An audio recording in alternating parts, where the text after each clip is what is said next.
గత season big boss సీజన్లో పాల్గొన్నప్పుడు ప్రముఖ బుల్లితెర నటుడు పృథ్వీతో బాగా క్లోజ్ అయ్యింది విష్ణుప్రియ. హౌస్ నుంచి బయటకు వచ్చాక కూడా ఇద్దరూ కలిసే కనిపిస్తున్నారు.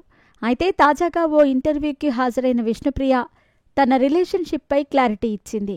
యాంకర్గా, నటిగా టాలీవుడ్లో మంచి గుర్తింపు తెచ్చుకుంది విష్ణుప్రియ. ప్రస్తుతం కూడా టీవీ షోస్, ప్రోగ్రామ్స్తో బిజీగా ఉంటుంది.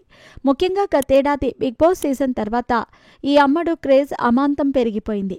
కిరాక్ బాయ్స్, కిలాడి గర్ల్స్ వంటి టీవీ షోస్లో మెరుస్తున్న ఈ ముద్దుగుమ్మ లవ్, డేటింగ్, రిలేషన్షిప్ విషయాల్లోనూ వార్తల్లో నిలుస్తోంది. ముఖ్యంగా సీరియల్ నటుడు పృథ్వీతో ఈ అమ్మడు పీకల్లోతు ప్రేమలో ఉందని తెలుస్తోంది. గత బిగ్ బాస్లో పాల్గొన్నప్పటి నుంచి వీరిద్దరూ బాగా క్లోజ్ అయ్యారు. ఇద్దరూ కలిసే గేమ్ ఆడారన్న అభిప్రాయాలు వ్యక్తమయ్యాయి.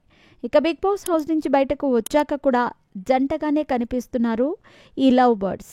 సందర్భం వచ్చినప్పుడల్లా ఒకరిపై ఒకరు ప్రేమను కురిపిస్తున్నారు. తాజాగా ఓ ఇంటర్వ్యూకి హాజరైన విష్ణుప్రియ తన పర్సనల్ అండ్ ప్రొఫెషనల్ లైఫ్ గురించి పలు ఆసక్తికర విషయాలు పంచుకుంది.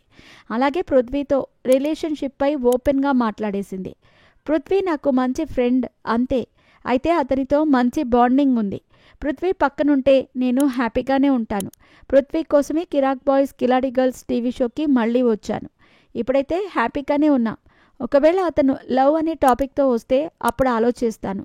అది జరిగినా ఓకే, జరగకపోయినా ఓకే. ఒకవేళ పృథ్వీ వేరే అమ్మాయితో వెళ్ళిపోయినా నాకు ఓకే. మొదట్లో పాత రిలేషన్షిప్లో కొన్ని తప్పులు జరిగాయి కాబట్టి ఇప్పుడు కూల్గా ఆలోచిస్తున్నాను. ప్రస్తుతానికైతే నేను సింగిల్గానే ఉన్నాను. అలాగే మింగిల్ అవ్వటానికి కూడా రెడీగా ఉన్నాను. నా వైబ్రేషన్ ఉన్న అబ్బాయి దొరికితే ఖచ్చితంగా పెళ్లి చేసుకుంటాను. అలాగే పృథ్వీ ప్రపోజ్ చేస్తే మాత్రం ఓకే చెప్తాను అంటూ ఓపెన్గా చెప్పేసింది విష్ణుప్రియ. ప్రస్తుతం ఈ నటి కామెంట్స్ తెగ వైరల్ అవుతున్నాయి. మరి దీనిపై పృథ్వీ ఎలా స్పందిస్తాడో చూడాలి.